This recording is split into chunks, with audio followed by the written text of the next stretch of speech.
So I do this challenge called the 30 days of surrender, right? And for 30 days, I challenge them 1 hour a day of doing nothing. And what happens is when you do 1 hour of nothing, we're not journaling, we're not listening to music, we're not praying, we're not whatever it is.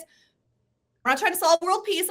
We're just being. I have a 100% track record of people who do this. 100%. They find they have more clarity. They find they have more creativity. They find that their nervous system is far more regulated. Mm-hmm. They find they have a much more laser focused attention span. And every single one of these people magically had more time in their day. I think that's what it is too, is because you have all this stuff on your brain. You have this big laundry list of things and you're like, okay, what is most important? How should I prioritize? And then you just get that paralysis because you're like, I just don't even know where to start.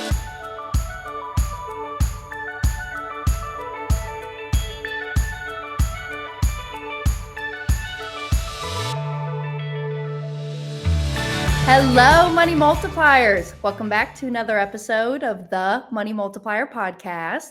I'm your host, Hannah Kesler, and we ask ourselves, do our dollars make sense? So y'all, before we get into the episode as well, hey, come and see us in Tampa. So Larry Steinhaus and I, we are hosting our second event together, Money Game Live. And for all my people who showed up this year in 2025, we had a dang good time. So if you did come and join us as well for the Money Multiplier Mastermind in Denver, right, my whole mindset about this event is, okay, now that we understand the foundations, we understand our policies, where we store and keep and protect our money. Well, how do I go put my little green men to work to create that cash flow coming into me? Because as we've been learning, cash flow is so much greater than just cash accumulation. So I have my tax experts, oil and gas industry experts,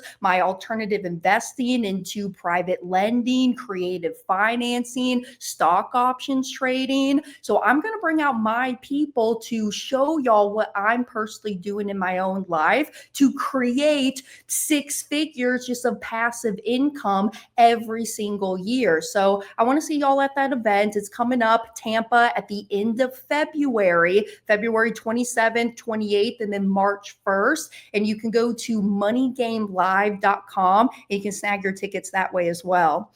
So today's episode, I'm excited. You know, I want to really get into the conversation that has impacted my life throughout this year. And that topic is burnout. All right. This year, I've really struggled with really finding balance within my business life, my personal life, my spiritual life, my family life. And I think I'm finally figuring it out. But let's be real. Do we actually ever figure it out? But we're on the path to making more alignment with ourselves and our business. And, you know, we're talking about why taking a break might be the most productive decision you've ever made. And later on in this episode, I'm going to be showing you how the infinite banking concept can actually help you fund that sabbatical or break from your business and how your income doesn't have to decline by doing so. So I have a very fun and special guest that's going to be joining me, Miss Kari Yasi. Let's get her up here on the stage. Hey, girl. Hey. Hey, girl. So happy to be here.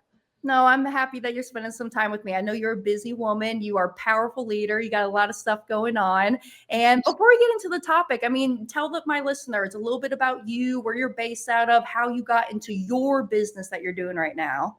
Oh, such good question. So I am located in Massachusetts. I have 3 children. I have been an entrepreneur. I say I've been working online since before it was cool to work online. So I started in a Fortune 100 financial company in their marketing arena and then went out on my own to do sales and marketing consulting for small businesses and nonprofits. Fast forward a couple decades later, here we are, where I really do specialize in spiritual advising, mindset advising, and then, of course, my favorite, sales consulting. all of it rooted in what we're talking about today, that burnout, that rest work versus work, that reset that we need, especially in the US. So I'm super excited to dive in with you today. Yes. Hey, and I got to tell you this. So I was scrolling on Instagram and I follow a lot of big, well-known women. Yeah. And one of the gals that I was following, her name is Natalie Dawson. Yeah. A lot of y'all may know Natalie Dawson. She works alongside the Cardones and Cardone Ventures and what they do over there. But she was actually on a podcast episode and there was a snippet where she said, now don't quote me, but this is high level what she said. Burnout is not real. You cannot burn out. You're not a candle. You can't burn out. And so my question to you, do you believe that's true? No. Same. And I will tell you why, because of my own experience. So in my mid-20s, I got very, very sick and I was not functioning. I couldn't understand why. I went to dozens of doctors over 2 years. Now, thankfully, we're 20 years later, so medical has changed, but it took me trusting myself to say, I know that there's something going on here and I don't know what it is. And testing a doctor. I mean, I got tested for Lyme, lupus, cancers, screened for mental health. I mean, everything you name. And what we finally found, thank God, was I had level 3 adrenal fatigue. Level 4 adrenal fatigue is when your organs shut down, and that's the end of that. And the reason that I had adrenal fatigue, unprocessed trauma, super high stress, and the inability to regulate my nervous system. So yeah, I would say that that's burnout. I would say that that is blowing the candle out, not to be disrespectful to anyone else's opinion. And so I can understand where our minds can build it up. But I also understand the very real implications of not knowing how to relax. I didn't know how to relax. I did not know how to recharge. It was constant go, go, go. And the more my calendar got booked, the better I felt about myself. Mm-hmm. You know, the busier I was, the more impactful I felt like I was. All lies, by the way, all stories that did not lead to a very pretty end at the moment. And so I feel very strongly that it is a very, very real issue. And I would argue that the numbers don't lie. I'm a big numbers girl. I'm secretly a nerd. Okay. Like Hannah, you should know. Like I love numbers. I'm a little bit of a nerd over here. I love to read. But 79% of professionals report burnout. Yep, I believe it. At any given moment, let alone if you want me to get into the sales department, which has the highest rate of burnout stats because of the pressure, the stress, right? Not having the skills and the tools to manage their mindset, manage their nervous system, manage their time efficiently and effectively. Then you talk about the CEOs and owners, like it is a phenomenon that is happening. And I think one of the reasons that it's happening is people feel constantly like they have to be doing more. It's all about the doing and very little focus on how to leverage the being. Yes. No, and with her, honestly, it actually kind of got me to the point that I'm like, you know what? I don't like that statement. I was like, I almost hit that unfollow button if I'm being 100% honest. Yeah. Because in my opinion, it's just a little bit out of touch, right? I mean, I think everybody can go through the different phases of life where, yeah, things are really, really good right now. And sometimes things could be really, really bad. But as I always say, you can't enjoy life without you can't enjoy the highs of life without the lows. But to me, I always had this mindset of, okay, if my calendar is not filled to a T, appointments starting at 9 a.m. all the way to 9 p.m. at night, then I ain't making any money. And that's just not the truth, because think about it. I mean, a lot of the times, my mentor actually said this. He says, it's the same process, whether you're chasing 100 people for $1,000 sale, or if you're chasing 10 people for a $10,000 sale. Which route would you rather go? I mean, the numbers and the math speak for itself. And so you kind of have to get into even deeper between the quantity versus the quality of the clients, your prospects, your customers that you have in. And then at the same token too, you also have to kind of kind of like the people that you're working with and talking to, because that can also lead to some burnout. So I guess I want to ask you, specifically in this day and age, why are entrepreneurs and high performers burning out more than ever? I mean, have you, because of your time in this industry, do you see an increase in that as well? I feel like I do. Is that real or not? Is it just my experiences, who I'm seeing in the world? Maybe. But why? This is obviously my perspective, my opinion. This is not some fact-based thing, right? There's a few reasons. One is because of how fast-paced our world is, so focused on instant gratification now more than ever. Mm-hmm. So we expect to do something and get a result now. Well, if I keep doing, I'm going to get a result. Very, very few players are playing the long game, right? And when you're playing that short game, you have to think of it, that's like a sprint versus a marathon, right? We've all heard that, right? The sprint versus the marathon analogy. But because our brains have been wired to have shorter attention spans, right? We've been going and going and going. People are running at a sprint all the time and don't even necessarily realize it. Mm-hmm. The other thing is, you think about like AI, right? Which is an amazing tool, but instead of leveraging AI to give ourselves time back, we feel like we need to like triple down on our own activities. The third, and quite frankly, in my perspective, the biggest reason is that we've forgotten who we are. We have forgotten how capable we are. We have forgotten how powerful we are. We have forgotten how intuitive we are. And when we listen to our intuition, we can never lose. Yeah. So I do this challenge, right, Hannah? And I think you and I have talked. We actually did talk about this, and you were like having a moment. We all do, right? Where I challenge every single one of my clients. And in fact, sometimes I run a free challenge. I'm not doing it right now, but called the 30 Days of Surrender, right? And for 30 days, I challenge, and we're talking CEOs of 7, 8, 9, 10-figure companies. We're talking VP of national sales teams. We're not talking, we're talking people of very high stress, high demand activity levels, jobs, outcomes, productivity, right? Let alone like your average human. And I challenge them 1 hour a day of doing nothing. Now, I will tell you, Hannah, I saw last week a friend of mine, my co-founder of my other business, she sent me a TikTok. Apparently that was a TikTok file. I would just like to say, for the record, I have been teaching this for years. Just so we're putting it out there. I've been doing this for a long time, my friends. For over 7 years, I've been doing the 30 Days of Surrender. And what happens is, when you do 1 hour of nothing, we're not journaling, we're not listening to music, we're not praying, we're not whatever it is. We're not trying to solve world peace. We're just being. Yeah. Here's the result that happened I have a 100% track record of people who do this. 100%.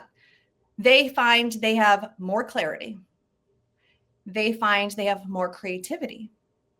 They find that their nervous system is far more regulated. Mm-hmm. They find they have a much more laser focused attention span. And every single one of these people magically had more time in their day. Yeah. Was like, I got more done, and then I had more free time, because it doesn't make any sense. I just spent an hour doing nothing. I didn't think I had an hour to do nothing, and now I've got even more free time. Yeah. Yeah. And I also wonder if it's kind of like, me being an ADD person over here, undiagnosed, self-diagnosed, right? I think that's what it is too, is because you have all this stuff on your brain. You think, and you just don't know where to start, right? You have this big laundry list of things, and you're like, okay, what is most important? How should I prioritize? And then you just get that paralysis, because you're like, I just don't even know where to start. And I've heard that statistic before. And here, let me ask you this question. If somebody like myself wanted to start doing that in my life, do people do it for the 30 days, continue on, and that's our normal way of living? And hey, that 1 hour is for you, and don't ever let anybody steal that 1 hour for you? I'm assuming the answer is yes, right? I love that for you. That's so funny. No, they all say that was great. I think I might stop. And within 30 days, they say, I think I need to go back to that. Yeah. Because it's just like, right, when you're going to the gym and you're feeling good, or when you're meditating, I think is a better example. When you're meditating, you're like, nothing seems different, even though you can tell the difference in an hour, nothing. And then you stop meditating and you notice what was happening, right? And so sometimes you got to fall off the wagon to realize how powerful it doesn't cost you any money. It doesn't require anybody else. It doesn't require anything but you committing to yourself. We're so quick to commit to everybody else. I'm going to commit to my team. I'm going to commit to my kids. I'm going to commit to my clients. I'm going to commit to the school committee or whatever. We commit to everyone else so quick. We don't put ourselves first. No, and it's the most basic thing. Like, that's not new. Everyone's been talking about that forever. Yeah. It's not new, but here's the thing. It's killing us. And why? Why don't you think people are doing it more? Is it just societal pressures? Is it, I guess we're in competition with ourselves? Because actually hearing you talk, it almost made me think of another thing my mentor said, where he says, when is enough enough? You know, you are always in competition with yourself and you think that, okay, this year has to be better than last year and this next year has to be better than the year before. But when is enough really enough? Well, you bring up two really good points with that question. The first one is one of the other things I do with almost every client and even consulting clients, right? Is let's figure out what is your definition of success. What does success mean to you? What does it look like? What does it feel like? Because you are always in competition with yourself. The only competitor I have is the one in the mirror. But what am I competing on and what am I competing for? It's not always to make more money. It's not always to have more clients. Sometimes it's to have more peace. Sometimes it's to have more confidence. Sometimes it's to have more patience with my kids. Okay. You know what I mean? Like, that's success, right? Like, having that clear, because everyone's chasing this elusive concept of success. Everyone wants to be successful. But what does that even mean? You get to decide what that means for you. You set the rules in your own life, and people forget that. Which brings me to the second point, right? If we're talking about subconscious and conscious brain, one of my favorite things to talk about, right? 95% of our decisions are made in the subconscious, right? Our habits and our patterns. Only 5% are our conscious brain. And so what that means, to kind of break it down quickly, is that our behaviors, our actions, are an outcome of our beliefs that live in our subconscious. So instead of demonizing the actions, let's get curious about the beliefs that are driving it. Because if we're just trying to change our behavior, we're going to also burn ourselves out, because we're fighting a 5% versus a 95% battle. Like, which one's going to win? But if we can get really curious and we can get judgment free of ourselves, if we can have grace and compassion to get curious, because most of us have just been unknowingly, our brains have been trained to believe certain truths that are keeping us stuck, that are keeping us playing small, that are keeping us in burnout mode. Because what would happen? Like, Hannah, let's use you as an example. Love you a long time, girl. What would happen if, and you obviously have an amazing life and you're also amazing, incredible human. So let me be very clear on that. But what would happen if you had ample time to rest and to relax, and you had even more confidence than you already do, and you had even more love for yourself than you already do, and you had even more space in your day and your life to be and to do? Like, what would happen in the world? What would be the ripple effect of the world? Like, you're already unstoppable. Let's be clear, but you would be more unstoppable. Nobody could tell you nothing. You would be uncontrollable. Yeah. It will, and too, just being more present. Yeah. I've even noticed that just within my own life, in my father, even, you know, because he's really taken more time to be with mom and work on some other projects that he's wanted to go get his dive certification. And by doing so, I've really noticed that he's more present. He remembers more. And honestly, I've even noticed that he's even more emotional, which is awesome, right? Because he's not it's not him putting on a mask, but it's just the numbingness, right? Okay, I've been running all this time, and I just needed that big break. But I just encourage my listeners to not get to that point where they do have this big combustion of worries, anxiety, and just total burnout, because as we know, it takes a long time to recover from burnout. I know that firsthand. And you probably know the stats. I mean, how long does it take somebody just to recover from that? I mean, the stats vary, but on average, 12 to 18 months, again, depending, but you made a good point. We're in a society that is constantly numbing and constantly masking, not intentionally. Like, this is what I want people to understand, that there's not judgment here, that it's not intentional. It's not malicious. And that's another reason why people stay so stuck, is because there's so much shame attached to it. There's so much guilt attached to it, that it's not an open and free conversation for most people. They think that they're the only ones going through it, that there must be something wrong with them, or that they have to figure out how to crack the code. And so they're keeping even more isolation, in whether it's internally or, in their physical environment, not understanding, like, this is the majority of people are struggling. The majority of people are hurting. Yeah. And it's because we forgot who we are. We forgot to know, like, and trust ourselves first. Right? We always talk in a business world, like, oh, we need know, like, and trust to get sales, know, like, and trust to get customers or clients. And that's true. But what about knowing and liking and trusting ourselves? Because the majority of people that I talk to, I ask them, like, why do you trust yourself? Because right. What would they say? Because I know myself. I know my thoughts, my behaviors, my patterns. I mean, what do most people say? They say, I don't know. And again, there's no judgment there. It's a starting point, right? This is our baseline. That's our baseline. Just like with Money Multiplier, right? It's like, okay, there's no shame for how much money you're starting with. Yeah. There's no shame with what people are bringing to the table. There's no shame in the current situation. It's what are you going to do with it? Right? Are you going to multiply your money? Are you going to let your money work for you? Are you going to let your money work with you? Are you going to have a healthy relationship with your money? Okay. Are you going to let your nervous system and your spiritual system, like, work with you, work for you, amplify the directions you're going in? Or are you going to work against it? Yeah. Yeah. And the choice is yours, right? And that's the hardest part. And that's why I find you so valuable, is you are there to be that accountability partner for these people. Because even for myself, going out there and hitting the gym, doing my yoga, some days I'm lazy. I don't want to get my ass up out of bed. But having that person there to really ask you these open-ended questions so that you can think for yourself and really question for yourself, it's tremendous. I mean, we need people like that within our lives. So I mean, you kind of already hit on this, but I wanted to ask you too, because this has been a common core subject that I've been learning about myself within my business life. But what does it really mean when we're living within alignment within ourselves?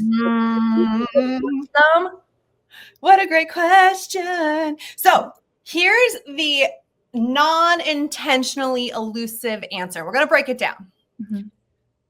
I am not going to give anybody the answer. And there's a reason. There's a method to my madness always, right? So I have a very, very firm belief, very firm. I stand 10 toes on this, okay? You will never, and I know always never, these are buzzwords. I don't use the word never very often, but this is one time. You will never hear me say, you should do X, Y, and Z. Should is an outside expectation.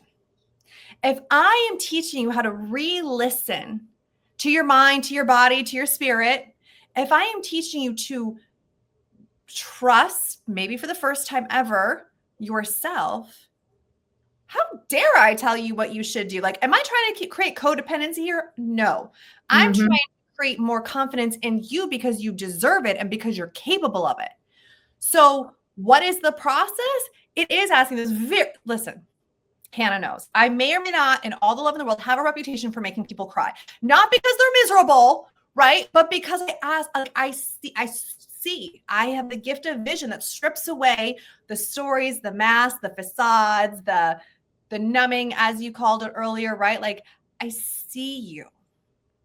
And I honor that version of you that you desire to be. Because if you didn't desire to be there, you wouldn't call me. Like, I can just tell you right now, anyone who gets on my calendar, it's never by accident. I'm going to ask those hard questions. Not to make your life difficult, but to create more freedom in your life.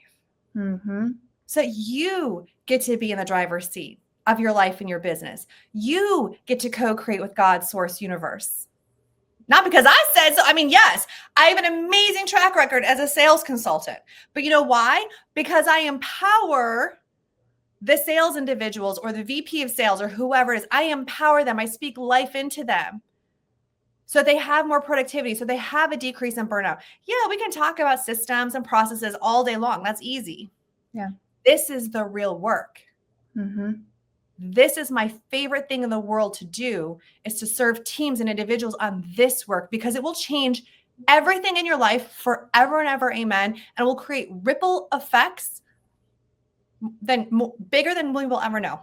Yeah. Yeah. And that's what a lot of my business owners and high net worth individuals, the CEOs, get hung up on is that, they can't see that bigger vision outside of, I have to have the systems, I have to have the processes, I have to have the right people in this right place. But it's more so, it's that energy. And I've been saying this like the last few weeks, but sometimes even when I'm walking into investment deals, I sometimes won't do a deal with somebody just because I don't like the vibe. If I don't like the vibe, I'm not going to walk into this deal with you, even though it could be a really good deal. You could be paying me 36% interest on this lending deal that I'm doing. I don't want to do it with you because the vibe is just not there. And I think that's what trusting yourself leads to when you're living within your truth and your alignment, so that your intuition. I think honestly, our intuition, that gut feeling that you have, that rumbling maybe in your tummy when you're kind of feeling some things, it's so true because you are within that alignment within yourself. And I mean, I want to ask you, Kari, some of my people are listening. How do I know that I'm getting to this point where I could have a crash out? What are some of these signs that I need to take a step back and give myself a break? Are there some leading signs there? There are, but I will also tell you, the people that are listening, oh, they already know. Even if it's not physically, like they're feeling it. Even if you're out of touch, right? And again, there's no judgment. But like you're out of touch, you're not listening to your intuition, you're not listening to your body. The body always keeps score. Even if it doesn't look like it on the outside, everything looks great. But for those of you that are really convinced that you need an outside perspective to validate your experience, I will happily do that for you. Not because I want to enable you, but because I believe that maybe that will be the opportunity for you to say, wait, I deserve more. It's not that there's something wrong with you. It's not that you're broken. It's not that you need to be fixed.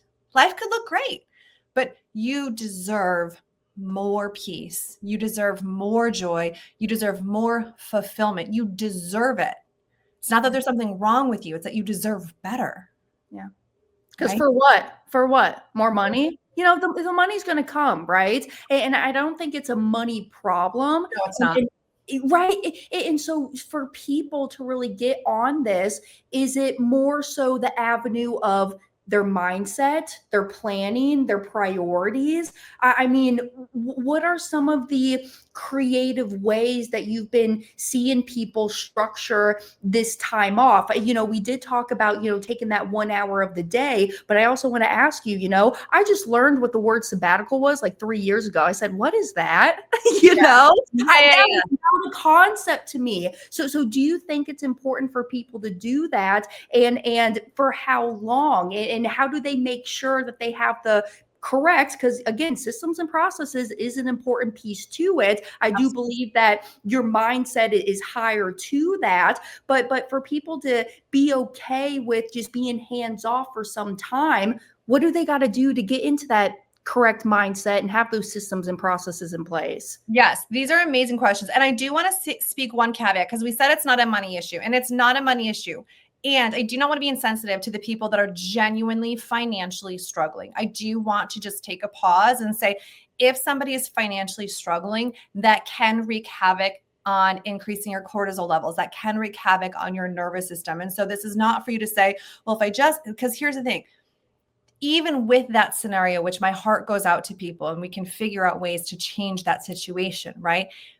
It's not actually a money issue, because the dysregulation, the cortisol levels, the burnout happens to millionaires, billionaires equally, if not more, quite frankly, right? And so it's really important. So I want to jump back really quickly to the leading signs, and then I want to get into the systems because I'm a systems girl, y'all. Like, again, I told you earlier, I'm a secret nerd. Okay. Yeah, you're a nerd. Don't set me up with some SOPs and KPIs and all the fun things, right? But some signs of burnout, if you don't already know, people, because you're feeling it from this conversation without judgment, without shame, is emotional exhaustion. Like, you just cannot, like, I know for women in particular, like, there's the mental overload, this decision overload. Like, I just cannot make one more decision. Like, I just cannot, my brain is getting foggy. Like, somebody will ask you a question and you know the answer. Okay. And you'll be like, like, you're like, wait, what is wrong with me? Like, what is happening to me, right? There's the physical exhaustion. There's the mental exhaustion. There's the emotional exhaustion, right? This is when you're waking up tired, even after you've got a good full night's sleep. This is when your sleep is interrupted a lot. This is when you constantly feel on edge. Like, for some people, Hannah, I call this like the frenetic energy, right? Like, they're constantly just like buzzing. Like, you can feel them. Like, they're buzzing, right? Like, that frenetic energy. It's like, ooh, you can breathe. It's okay. Right? Your creativity disappears. This is huge in sales and marketing. Again, founders that really rely heavily on your gift of creativity. If all of a sudden you're like, my creativity is shot. Everything is so black and white and systems and this and that. And I forgot, I lost my creativity somewhere along the way. That's a huge, huge sign of burnout. Here's when people don't realize that is actually really powerful. And then I promise we'll get into systems next, because again, that's so important. When you're constantly, Hannah, I'm gonna pause because people go hear this. When you constantly feel like you are behind. Yep. That sense, that feeling, that thought, you're not behind, you're in burnout. Yeah. I know so many people are like, I'm constantly behind. I'm like, we just need to re-regulate your nervous system. You're not behind.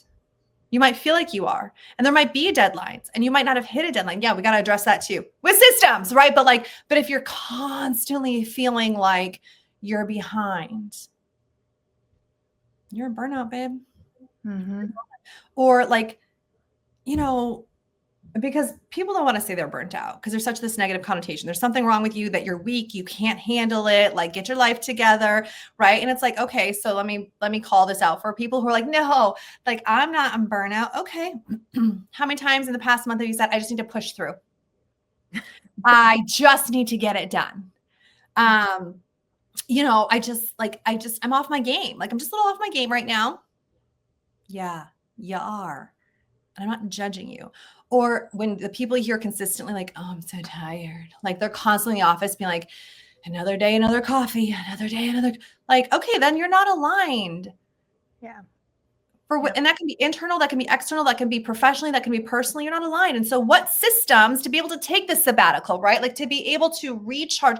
And I wanted to say really clearly, I know you're about to get into amazing things about a sabbatical. For some people, they can take half a day. For some people, a day, a week, a month, 3 months, a year. Like, there's no wrong answer. But here's how I can tell you if what you're doing is effective or not. Because let me assure you, and we all know this intellectually, doom scrolling, not effective. Smoking, drinking, not effective. Oversleeping, not effective. Couch rotting, partial. No, just kidding. The difference between just not being busy and genuinely recharging. The two were not the same, right? So back in my 20s, when I got sick, I did not know how to relax and I did not know how to recharge. I knew how to not work. Like, I knew how to be like, okay, it's the weekend, I'm not going to work. Okay, I put my 8 hours in, I'm not going to work. Drastically different. But retapping into your soul desires. Right. And that looks different for everybody, but there's a few core principles that I believe to be true for most people. Out in nature. I don't have the stat in front of me. I can't remember off the top of my head, but when I can tell you that spending time in nature resets everybody. Time in nature. I don't care who you are. I don't care how old you are. I don't care what your title is. I don't care how many kids you do or don't have. Time in nature resets. And I'll even add to that, putting your bare feet on the ground. Grounding, girl. Take your shoes off. Put them on the ground. Listen, my kids run around here all summer long with no socks and shoes. And I'm like, how about it, kids? Like, Go live your best life. Go live your best life. So nature just inherently is designed to calm us. Like it just is. There's that. The other thing is, so that's like more of a soul nourishing activity, right? Then we have a body nourishing, which again is going for a walk in the woods. Love that long time, but also like being aware of the quality foods and learning how your body responds to different foods, right? I'm not a doctor. I'm not a dietitian. I'm not a nutritionist. I'm not going to get into macros or which one, what should you be eating or not eating, but starting to be aware of what is my body craving, but also how is my body responding to food?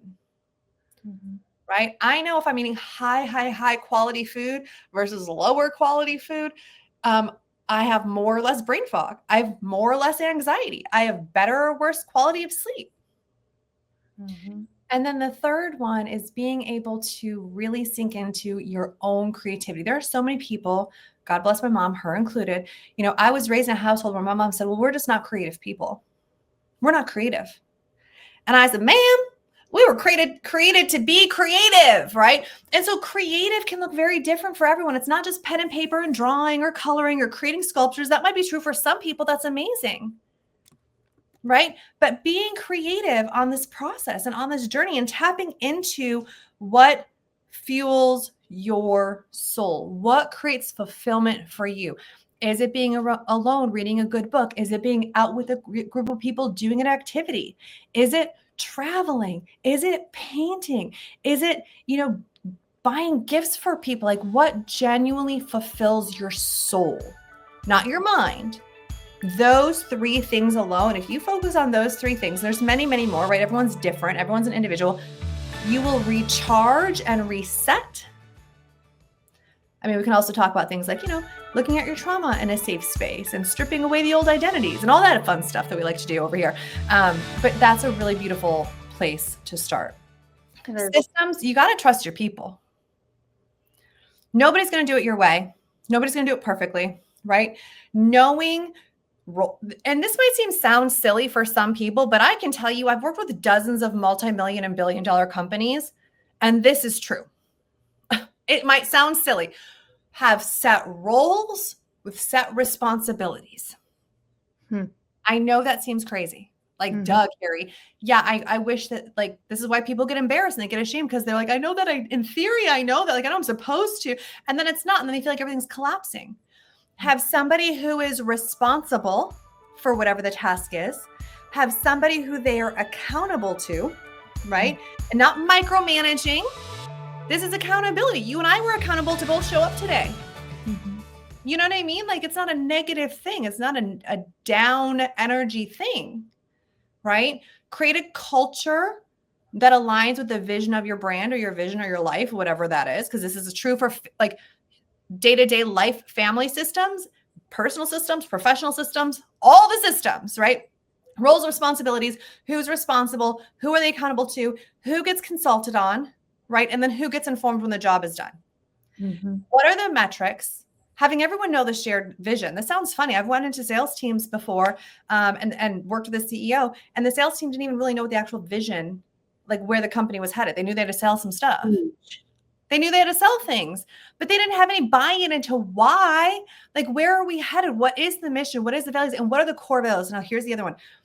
Not the core values becoming non-negotiable, not suggestions, right? I'm a big higher, slow, fire, fast. Core values are core values are core values, and stand 10 toes on them. Yeah. Then you're not going to be questioning what's working, what's not. Can I actually step away? Can I not? Because you've brought in the people that are aligned to the core values. Hey, sorry to interrupt the episode here, but I want to take a quick break. If what you're hearing today has made you curious about infinite banking, how it works, I want you to go watch my free presentation. In it, I walk you through the same steps that my family took to pay off $984,000 of debt in 39 months and how we've been able to recycle and recapture every single dollar since then. This is isn't theory. This is real. I mean, this is what the wealthy have been using over 200 years to keep the money within the family. This is literally where banks, conventional banks, store a boatload of their dollars at. And it's the same process that we've helped thousands of families across the country put into action. So go to themoneymultiplier.com/presentation and see for yourself how you can start taking control of your money today. All right, let's get back into the episode. Yep. And even the hiring process too, just like how you hit on. That's why even like and again, ADD's going off. I got two directions I'm thinking of, number one, to go back on what you're just talking about too. We have this saying within the Money Multiplier: stay in your lane. If you think about, we're driving down the highway, you need to stay within your lane, because if you try to veer off, you go into the left-hand lane, you're going to cause a car crash. So stay within your lane. And I think once people grasp that, then they have their own specific roles, responsibilities that they have, then they can thrive and flourish within that. And so that's why my second point, when we hire people on, we actually give them personality tests, because I want you to thrive inside of a place that you actually are happy in, that you want to be here, showing up every day. I don't want somebody miserable clocking in from 9 to 5 thinking, okay, when is my hour lunch break now? Right? That's just not how we operate. And honestly, you should have more self-respect for yourself. I know that might be a little brutal and hard, but you should have that more self-respect for yourself to not even want to engage or live your life that way. Because as my core brand, just as the Hannah Kesler brand over here, time is the only resource that you can't get back. And I don't want to wake up when I'm 65 years old, sitting in my rocking chair thinking, where in the heck did all of my time go? Right? So huge. Yes. And I couldn't speak more positively about every point that you just made. Like, I had a conversation with a client who's, it was more about her personal life, right? With her relationship. And I actually had one with a male client a few weeks ago, interesting. And, they're telling me all these things about their partner and and what do I do? And how do I solve it? And communication, this, and I'm like, okay, listen, I said, again, I'm not going to tell you what you should do. Right. But if what that person is saying about you, they believe to be true, they should not want to be with you. Mm-hmm. Whether it's true or not, whether you like what they're saying or not, whether you believe it or not, if they believe these things that they're saying about you for their own, because again, most people don't have self-love, self-trust, and self-respect, to your point. And that goes back to the trauma work. Hey, call me. Right. And I understand, like, we're in a broken society with a lot of hurting people, right? Mm-hmm. I have compassion for that. I have understanding for that. Gone through a lot of fires myself, right? But understand, like, then that person shouldn't be there. Mm-hmm. And that's true in your business too. I had a gentleman who really had a hard time, ran a very successful company, but he had a hard time allowing people to be fired or firing people because he felt bad. He felt guilty. Yeah. Right. And I said, you're preventing them from their bigger blessing. You are stopping them from finding the environment that is the best fit for them, that the best version of them can show up for. You're actually blocking their blessing by keeping somebody who is not aligned, because you are prioritizing them getting a paycheck over them being in the place that they are celebrated and that the best version of them shows up. Mm-hmm. Every person I've ever had to fire. Now, I was a residential mindset advisor for a different financial company for quite some time. Loved that role. And for some reason, it kind of fell out. AKA residential mindset advisor was code for like non-therapist therapist. Okay. Like, let's just be honest, right? It was all my mindset work. It was all the subconscious reprogramming, the spiritual work. And somehow I started to be the one to have to fire a lot of people. So in between my own companies and these companies, and I will tell you, I've never had anyone respond with a firing as less than a thank you. Wow. Even if they were sad or hurt or frustrated or scared and they didn't know what they wanted to do, because I truly believe if this isn't the right fit for you, then there's something better out there for you. Mm-hmm. And I'm not going to be the one to hold you back from it. I believe in you too much. And I mean that with all my heart. Like, I believe in you too much. Why would I want to hold you back from what you have better? Mm-hmm. You deserve better. Because Yeah. if you're not working out here, that means it's not the place for you. And I mean that with all of my being. Yes, you can be scared, you can be frustrated, you can be angry, you can be hurt or overwhelmed or whatever the feelings are. Feelings are fleeting. They are. They are. No, and I appreciate you, girl, for coming on. And I mean, just in the short time that I've known you, I have learned a lot.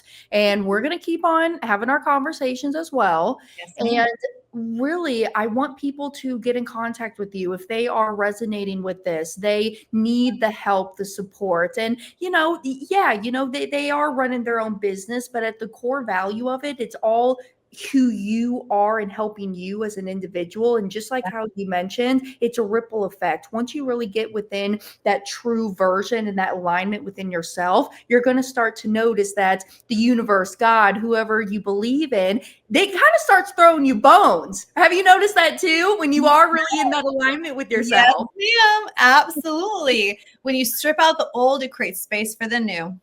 That's it. Hey, so I am, for all my YouTube listeners, I am putting Kari's email up here on the screen. But Kari, how can folks get in contact with you? I love emailing. Like, I know some people get very intimidated to do that. I personally check my own emails. My assistant does not do that. I love people to email me. It's Kari@kariyasi.com. The other way, it's really convenient. I'm like one of the only Kari Yasis in the world. So you can find me on, you know what I mean? Like LinkedIn, Instagram, Facebook, wherever you want to go, and just search Kari Yasi. But truly, I want to have these conversations with people. And so email is best, but otherwise, any social media platform, not any, Facebook, Instagram, and LinkedIn right now. Take that back. I lied. It was beautiful. Yeah. All right. No, I appreciate you being on. And hey, y'all, stick around because in this next little segment, I'm going to be getting into how we can utilize our policies to fund for these career breaks and sabbaticals that we want to take. Because I'll tell you, I mean, there's some things I want to do within my future, and I'm going to be stepping away and taking some sabbaticals here. So I'm going to show you how I'm doing that within my policies. So, Kari, thank you again for joining me. Thank you so much, Hannah. Appreciate you. All right, y'all. So let's get into the next segment here. If you are listening to this on audio on all the podcast platforms, I would encourage y'all to switch over to the Money Multiplier YouTube channel just to see the numbers and the breakdown on the screen. So I want to get into how we're using our policies to fund these career breaks, sabbaticals. And as I mentioned in my conversation with Kari, it was like 3 years ago when I even learned what a sabbatical was. So I kind of asked ChatGPT, I said, hey, what's the definition of a sabbatical for all my people who may not know, like myself? And it says a sabbatical is a planned extended break from work, usually lasting anywhere from a few weeks to a year, taken for the purpose of rest, renewal, personal growth, travel, education, or pursuing a passion project. It's not quitting, it's not vacation, it's an intentional pause designed to prevent burnout, restore creativity, gain clarity, invest in your mental, emotional, or spiritual health, and thus it allows you to return to work with a fresh perspective and energy. So, as I mentioned, this has been a huge topic just over the course of this 2025 year. And I want to show you how I can use my policy to fund these career breaks if I decide to do that. I mean, obviously, I love my work, I love my grind, but there does come a time and place where you're like, okay, I need to take a step back because even the tiniest little question that maybe somebody's asking me could totally set me off. And it's just because I'm not in the correct mind space to allow that mental capacity and allow them to ask those questions to me. So I'm going to post up here an illustration and I'm going to share it to the screen here. And this is a policy illustration from a company called One America. Now, given, if this is your first time hearing about the infinite banking concept, obviously put a pause here on the episode and head over to themoneymultiplier.com/presentation and click that button that says watch Brent now, just so that you can understand the foundation of, well, why are we using whole life? What even is this whole concept about? And, why would I even want to work with this mutually owned insurance company? Blah, blah, blah. But obviously for myself over here at the Money Multiplier, this is not just the only insurance company that we do business with. There's 6 different carriers that we personally put our business with. And like I always say, I'm not married to any one of these insurance companies. There's reasons why I pivot folks to one place over the other. But for just our learning purposes here, this was an illustration that I crafted using myself. So you can see at the top of the screen, Hannah Kesler, female, age 26, and I used the health rating class of just standard non-tobacco. And on this, I used the premium of $24,000 a year or $2,000 a month. Because reminder, you get to decide how much you want to deposit into your policy. When I was 18, I started my first policy at $400 a month. That's just what I was saving at the time. So that's where I started. So you get to decide how much you want to put in. No amount is too small or too large. It's just wherever you're at in your financial position today. And it changes, right? I mean, that's why I'm up to the point I have 8 of my own policies, because cash flow kept rising, the assets kept rising, that I didn't want to leave my money just stagnant sitting in the bank. So I store and warehouse my money inside of my whole life policies. So in this example here, I'm showing the $24,000 a year as premium, okay? Now, I took this example and I said, okay, what if at age 32, 6 years into this policy, I wanted to start my sabbatical?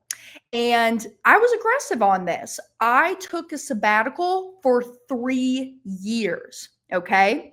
So for 3 years, I'm off work. And all I'm doing is I am taking policy loans and I'm funding $60,000 a year or $5,000 a month for my expenses. Now, get this. In this illustration here, how I ran it and how I designed it, number one, this illustration is based off of a 40-60 split. Okay, so 40% of the premium goes to the base, 60% goes to the paid up additions. Should everybody's policy be designed this way? No, because everybody's different, right? We're at different points in our lives and what we're trying to accomplish, blah, blah, blah, right? But just so you understand the context, this is a 40-60 policy design. And on this policy at age 32, I'm going to take a 3-year sabbatical and I'm taking out a policy loan of $60,000 a year to fund for my lifestyle, $5,000 a month. And I actually designed this illustration where I am not paying back policy loans right now during my sabbatical, and I am not even paying out of pocket for the policy loan interest. Okay, so if you do pay out of pocket for that policy loan interest that were charged from the insurance company, obviously these numbers are going to be better, but I'm the type of person, I like to under promise, over deliver in real life. So let's just talk about the worst case scenario. If I do not pay any interest out of pocket. So when I'm doing so, you can see that my total loan balance, that's why in this first year of my sabbatical, it's $63,345. $60,000 is the policy loan that I took out, and that $33,445, that's the loan interest that I'm being charged, and I'm just having the insurance company pull from my cash values to pay that policy loan interest. So I'm not coming out of pocket with any of that money. Now, obviously, when we're practicing the infinite banking concept, I don't recommend y'all do this. I want you to always, always, always pay that loan interest annually out of pocket, but this is a course that you could take. So as you can see, that's why my total loan balance keeps increasing until I start to pay back my loan. So really what I did is I took out 3 years of 60,000 a year to pay for my expenses. And then what I did for the next 3 years is I paid myself back the same 5,000 a month or 60,000 a year. Also, I didn't charge myself for using this money from my bank. I mean, obviously, when I'm practicing this and becoming my own banker, be an honest banker with yourself, pay yourself back, charge yourself interest. But again, I'm just doing this for like I don't want to call it like the worst case scenario, but it's just a scenario that I'm not even going to charge myself interest from borrowing from my bank. Okay. So as you can see here, I'm taking out from the cash values of the policy. I'm taking that out and I'm using this money to then fund my lifestyle. Then what happens is that starting in that 8th year, I'm now paying myself back the 5,000 a month or 60,000 a year to replenish the cash value so that when I'm ready and I want to take another sabbatical, I'm going to have the money sitting inside of my policies to do so.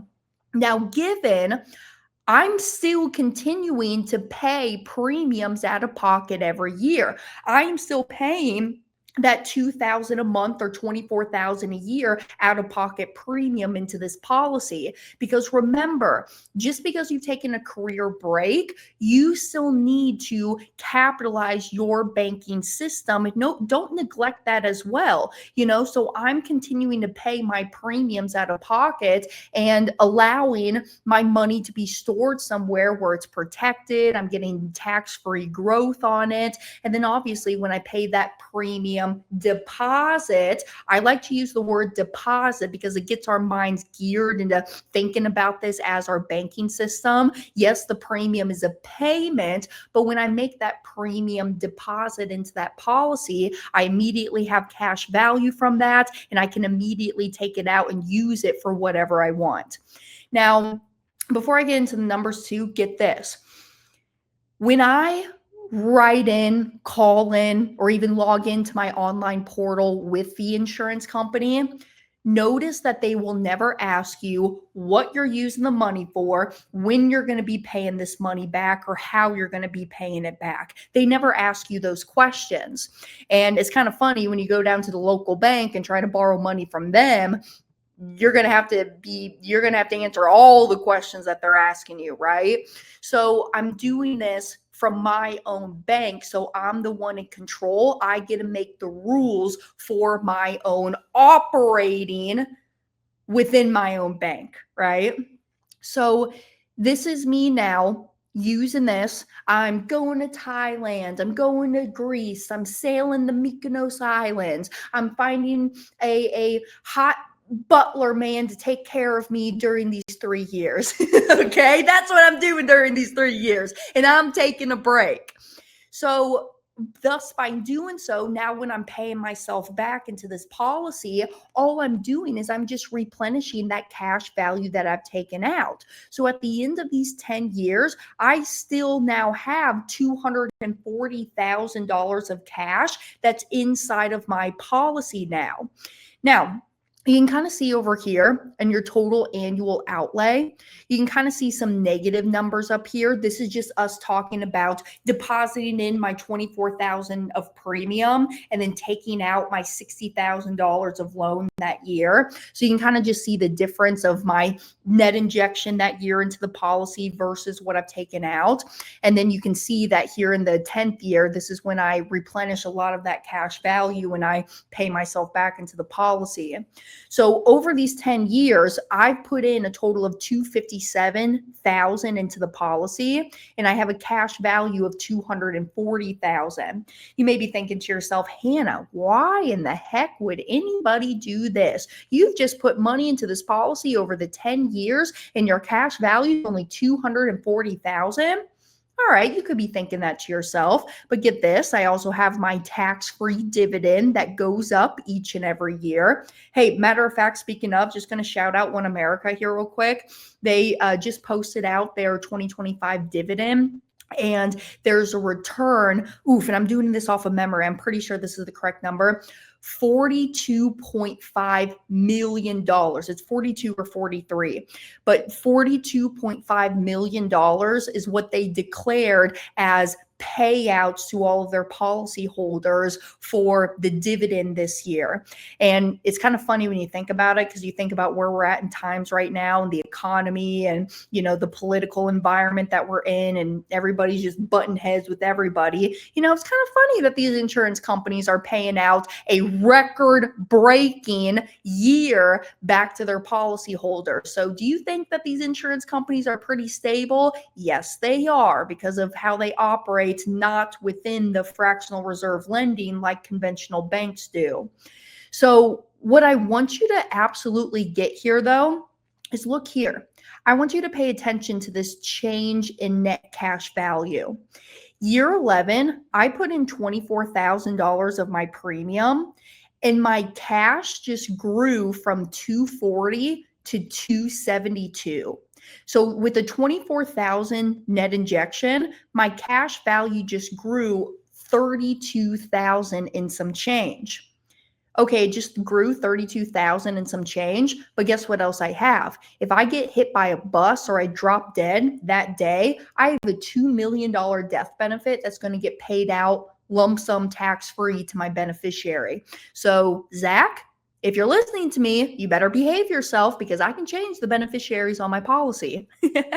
Zach is my brother, for all of y'all who are new here to the channel. So now get this. Look here at the accumulative cash on cash. Year 15, we put in a total of $377,000 into this policy, and my total cash bucket is $418,000. Okay. We got to understand that this is a lifestyle change. This is a process that I'm adding to my financial life. And this is not just for short-term thinkers. If you're thinking that you want to start this stuff and then stop it after a few years, I'm telling you right now, no, this stuff is not for you. Go do something else. So you can see how powerful the growth becomes year after year. And it's not about the rates of return. Really, what this is talking about is the freedom to allow me to do whatever I want with my cash values, but then also I am not subject to market fluctuations and what's happening over there in Washington, D.C. It doesn't matter, because I'm in full ownership and control over my money inside of this policy contract, because it's a contract at the end of the day, right?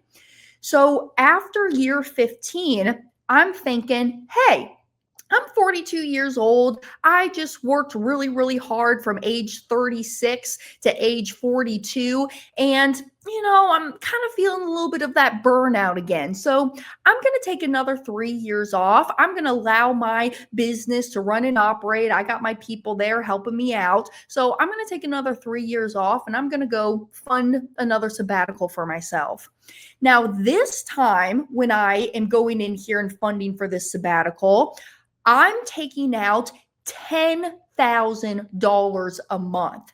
$10,000 or $120,000 a year. So that's why you can see right here in my total loan balance, I took out $120,000, which is the principal, and then that $6,689, that's the loan interest that I'm having my policy pay for. I'm not paying the loan interest out of pocket here. The policy is paying that loan interest. Again, I don't recommend that strategy, but again, I'm just showing you worst case scenario. So now I'm taking out that cash value every year for the next 3 years, $120,000. And then I do the same thing. I pay myself back the same $10,000 a month or $120 a year over the next 3 years. And I want you to see what happens here. Same gist. I put in a total over these last 20 years, $526,000, and my cash value is sitting here now in the policy at $640,000. You know what else? I also got a $2.7 million death benefit if I drop dead that year. Hopefully not, and I'm doing good. Now, let's look at this again. Let's just look at the cash on cash in that year. So look right here in your change in net cash value column. Age 47 or year 21 in my policy, I deposit in $24,000 of premium. My projected dividend is a little over $10,000. And my cash grew over $50,000. Because look here, it grew from $640 to $691. So with a $24,000 net injection, my cash just grew $50,000 and some change. Again, I say this all the time. Is there anything stupid, ridiculous that I'm doing here with this policy? No, I'm just using it. I'm using the cash values to fund for my lifestyle as I take my career break here. Now, last little segment I want to get into. Let's talk about retirement. Let's say that at age 65, I don't want to work anymore. All right. I'm done working. I'm going to sell my business. I'm going to sell my book of business, and I'm just going to be done for right now. So just with this one policy alone, I have a cash value bucket of $2 million, a little shy of 2.1. I got $2 million of cash value that's in here. But look at this. Because of the compounding clock that's happening within inside of this policy, because every year gets better and better than the year before. Every year your cash value keeps increasing, and every year your death benefit keeps increasing as well. You can kind of see this year after year, how it keeps increasing. But look right here, year 39 at age 65, I put in $24,000 of premium, and my cash value grew by $105,000. So for my folks who love to talk about rates of return, what is my ROR on this year only? Do the math. I'll let you do the math. You'll notice too that at year 40 or at age 66, my premium actually drops from $24,000 down to $9,600. And the reason it drops is because I'm dropping off that paid up edition rider after age 65. Now, I just designed the policy this way to allow me the capability to keep funding in up to that $24,000 a year every year if I wanted to, but you can go inside the policy and reduce down that premium at any point in time. So what I want you to see here is that when I make my premium of that $9,600, look how much cash that it grows by. Literally, I just put in $9,600 and my cash value grew $95,000. And just take a look at this. Look at this dividend just that year. I mean, that dividend just that year is more money than what some people are making, even just in their full fiscal year of working that W-2 job. I mean, it's a lot of money. And this is what that time value clock is that you want your money to be inside of an environment and start compounding as soon as you absolutely can, because it kind of gets back to the analogy. When was the best time to plant a tree? 20 years ago. When's the next best time? Today. So that's what I always look at is the time value of my money and allowing it to grow in this environment that's uninterrupted compounding interest. So let's just even fast forward, okay? I'm going to say that I'm living to 100 years old, okay? Actually, my mama, she believes she's going to live until 120. And I said, good, mama, live till 120 because she's taking care of herself, right? She's on this big health journey. Her and my dad are, and it's going really, really great. And so she's always tells me, she says, Hannah, I'm living till 120 years old. And I said, okay, mama, you do that now. So let's just say, for make-believe sake, that I'm going to graduate at the age of 100 years old. So when that happens, look at my death benefit here, $7.8 million. $7.8 million is what my beneficiaries are going to receive lump sum tax-free at the time of my passing.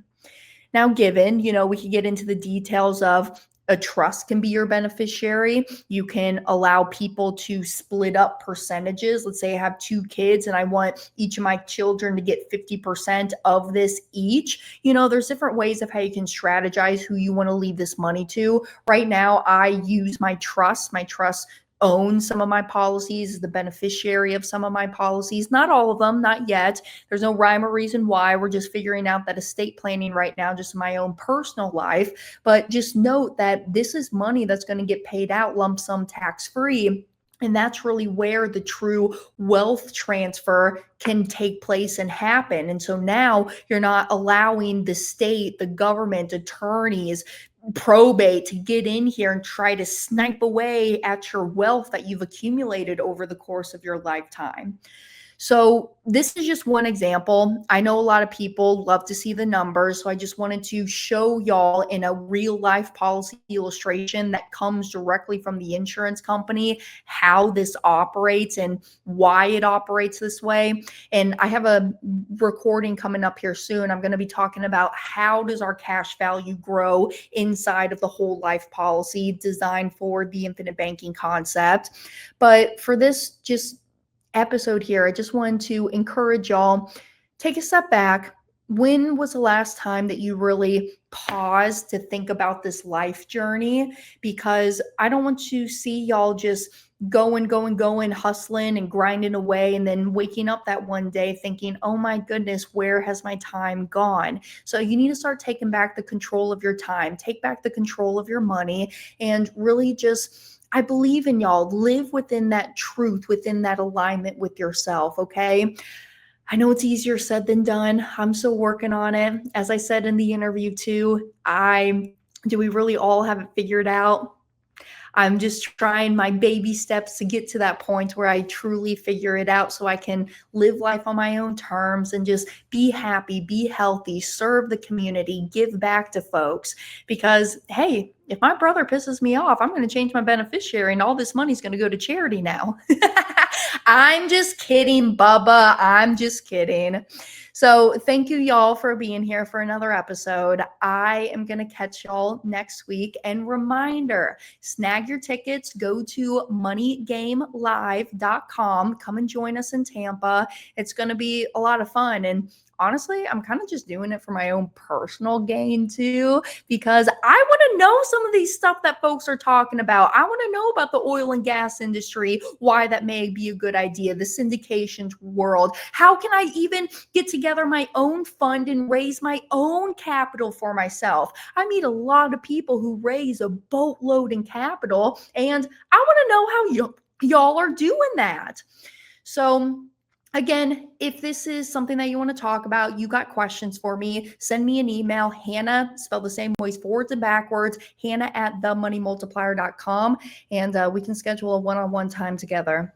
So thank you, y'all, and until next week, I will catch y'all then. Bye, everyone. Hey, y'all, thanks for tuning in. If you enjoyed this content, click right here and it will take you to last week's podcast episode. I will see all of you beautiful money multipliers next week. See you then.